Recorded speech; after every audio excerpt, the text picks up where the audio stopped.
hi Sharon.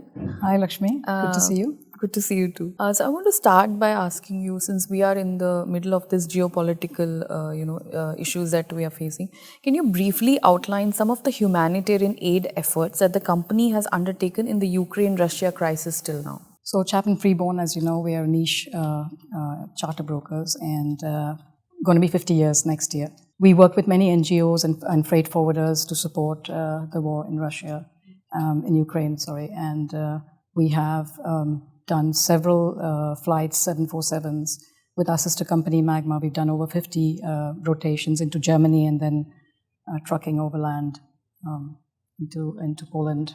And also we've done several 124s, different types of aircraft sourced depending on the need and the commodity types. Yeah, but mainly relief. Yeah. So does the company have a lot of experience in transporting humanitarian aid? Yes, absolutely. It's one of our strong verticals. We do a lot of humanitarian and relief movements all over the world, and specifically in this moments we have seen a lot of movement, and we've done a fair bit, obviously, in the pandemic as well.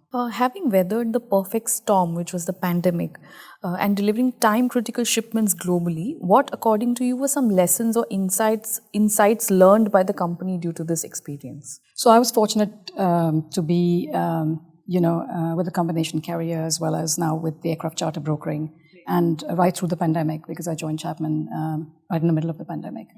And we've definitely seen that cargo now has a seat in the board in terms of the PAX combination carriers, where before passengers drove the network and the revenue management. You could see in the pandemic that there was cargo that was driving it. And what we have definitely seen is a fantastic coming together of the entire community, for the pandemic to deliver. And we've seen PAX, freighters convert into PAX flights convert into cargo, cabin loading. But what has been a fabulous endorsement, I would say, is the team of experts we have within Chapman. Phenomenal. I mean, they made everything come together to be able to deliver creatively, sourcing out the different types of aircraft. So the team, most definitely, we have experts all over the globe. And we saw offices coming together, 2 offices working together to make it possible at origin and destination. We also, the group company, of course, come together, the parent company, in terms of getting us a 747 for one of our sister companies, Magma. So adding a 5th freighter into the aircraft because of the demand, supply chain demand. We've also seen, other sister companies and AOC subsidiaries, ramping up to support the needs of Chapman in terms of making capacity available. So we are fortunate to say that, the mother company has immediately stepped in to assist. And we've got, several AOC subsidiaries within the group, such as Avion, SmartLinks, GlassJet, that have come together to support the cause. Just pivoting from this response of yours, what role has digitalization played in the supply chains that you guys are a part of? So I think what we've learned from this pandemic, right? I mean, obviously the e-commerce boom was there before. However, what we've seen, and I've seen it as a consumer myself, the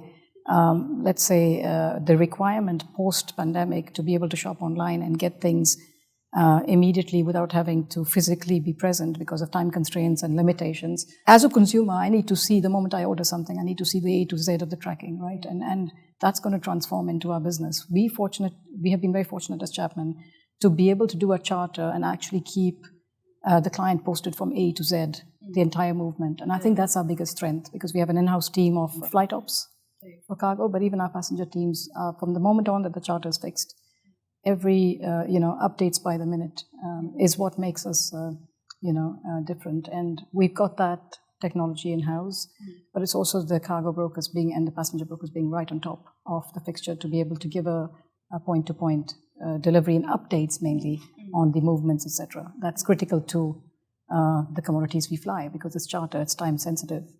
And also passenger, for that matter, VIPs, passenger transportation. Obviously, we move a lot of high net worth individuals, and therefore it's very important to keep them updated timely as to the movement, be it PAX or cargo. And we also do then the onboard critical shipments. So Chapman Freeborn has a subsidiary company with onboard courier, and that's also time critical. So we've seen that also phenomenally grow.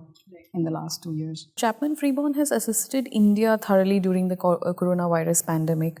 What plans does the company have for India and perhaps the African continent in the next 2 years? Yes. Are there any announcements that have already been made? Any plans deployed? So I think as the business is changing, Chapman is also obviously reinventing ourselves in terms of being able to optimize on our offering into the market. Mm-hmm. And for that, we've realized that obviously, decision making is the need of the hour. The quicker, the better. So from an organizational point of view, we've gone into let's say regional headquarters sort of setups, and so we've got Dubai that manages the region of India, Middle East, Africa.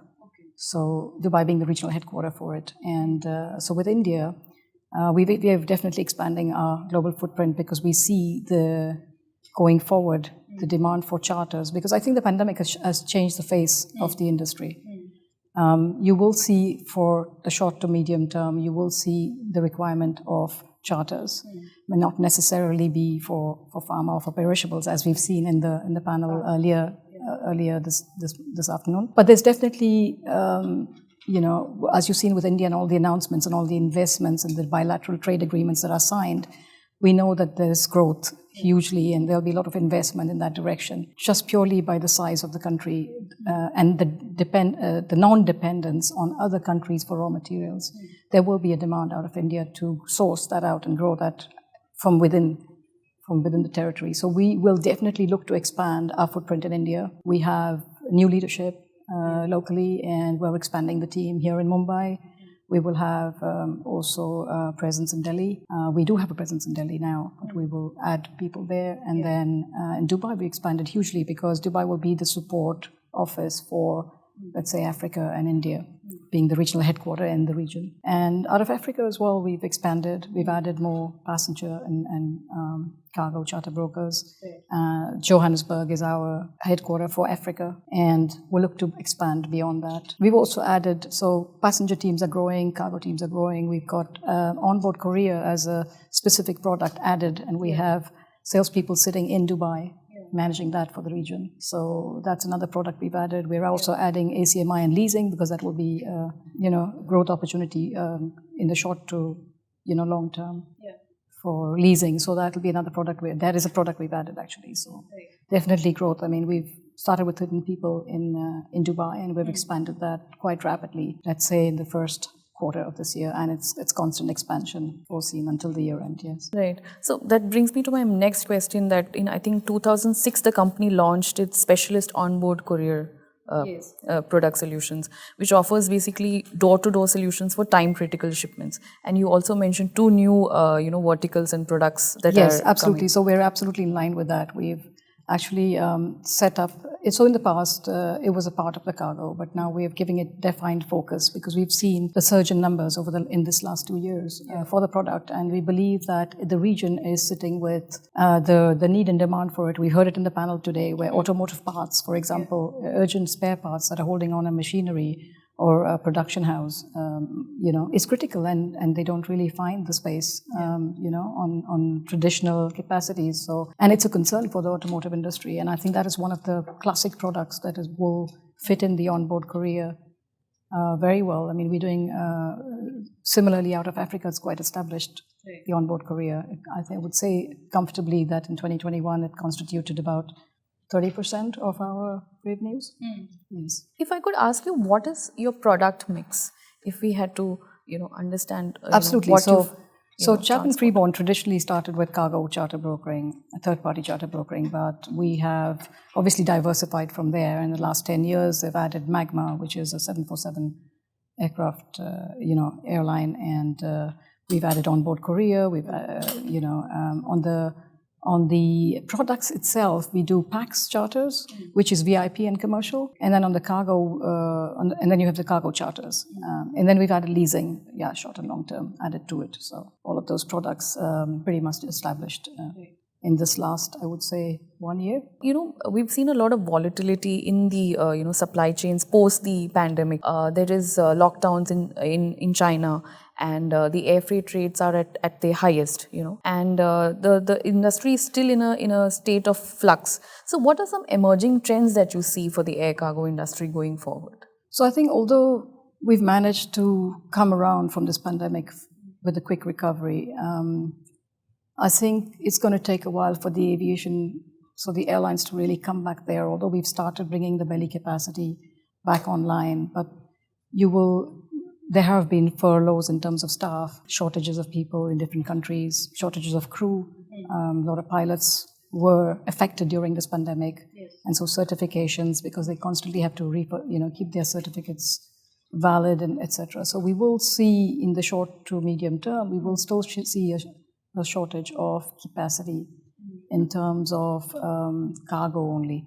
I mean, of course, like you've heard already today, the demand for, let's say, a pharma product out of India or a perishable product out of India, can it take a 747? Not really, because I think that is commodities that will continue to go in bellies. However, I believe that the aviation industry and the airlines as well have been hit very badly with this pandemic. And therefore, their business model in terms of revenue optimization would be smaller packages, more valuable, that add more revenue optimization on the flight. And seeing how obviously people have started flying, like I was saying, passenger traffic is going to be back with a boom. Yeah. We're already seeing that. Yeah. And can the airlines cope with that demand to bring back those flights as soon as possible? That, of course, is the question. And because even if they want to, the whole, it's like a mothership, the whole, ground handling, the crew and everything related to that needs to be also coming back on with the same pace. Right. And I think that airlines, especially the combination carriers, will start looking at more revenue optimization on their flights, which leaves the industries like the manufacturing, the ODCs, so the oversized cargo, etc., to take the all cargo freighter route. And therefore, I believe that what we've seen also is that the predictions are that obviously there's a huge investment into the aviation industry going forward. There's a lot of conversions happening, be it for pack solutions or be it for cargo. And because of the fact that there would be these shortages of crew or maintenance slots, etc., I believe the smaller carriers would rather go for short-term leases with the larger carriers that have the supplies and in the inventory to manage it, rather than going for disruptive operations and cancelling flights at short notice, etc. So I think this, for the next 4 to 5 years, we'll definitely see a trajectory for charters, full charters. And I think be it packs or cargo, you would see still a demand for charters. Sharon, last year we saw kind of a watershed year for sustainability. Everybody wanted to have a green supply chain and, wanted many of their stakeholders to switch to more, climate efficient technologies. So what can you tell us about, sustainability initiatives at your company? Definitely remains high on the agenda for Chapman and for the group altogether. ESG remains a very high priority for us. That said, the entire supply chain process needs to work in a similar manner. And also, for example, there is talk about SAF and sustainable aviation fuel, etc. But at what price does it come? And is the end user or the client willing to pay for it? So that's another thing. First of all, and we've seen it with the manufacturing as well, that the EV vehicles, of course, there's a demand, but the supply chain process, the availability of having sufficient, ports, etc., to charge. So it's definitely high on the priority. It comes for a price, and we're hoping that the entire cargo community, but also the end-to-end user, sees the benefit of it. I think going forward, it will be the future, definitely. And I'm seeing it already with the new generation, because I have two, 21 and 23-year-olds in the house, and for them, the future is sustainability, environment, consciousness, sustainability. That's the way forward. So I believe that it will have a big impact going forward. Definitely, I think all corporates should consider it. So Sharon, women make up 45% of employees at Chapman Freeborn, which is an 8% increase on last year. And the company has also recorded a 17% increase in women in leadership and managerial roles compared to 2021. So what is the company getting right? Indeed. I must say that I'm very proud to be a part of Chapman Freeborn. In my last year, I've seen many women join the organization, even on very high leadership roles. I think it's the perspective of the company itself, the leadership supports. We need more progressive companies coming forward to employ women in these directions. The challenge for women, of course, will be the work-life balance. But I think it's it goes together with having to support not only on the professional side, but also on the personal side. So you have, I must say I'm very fortunate to have supportive men in the family as well as on the professional side. So a lot of our leadership colleagues in the company and the leaders and, male colleagues do very much support. And we're also trickling that down now into departments where we are seeing a gender mix, and we're encouraging that as much as possible to keep a balance. What I can say though is that I think it's also the perspective for women to come out of that traditional mindset and be out there, because if you have the right skill set, it doesn't bottle down to the fact that, if you have the right skill set, I believe you can perform any role.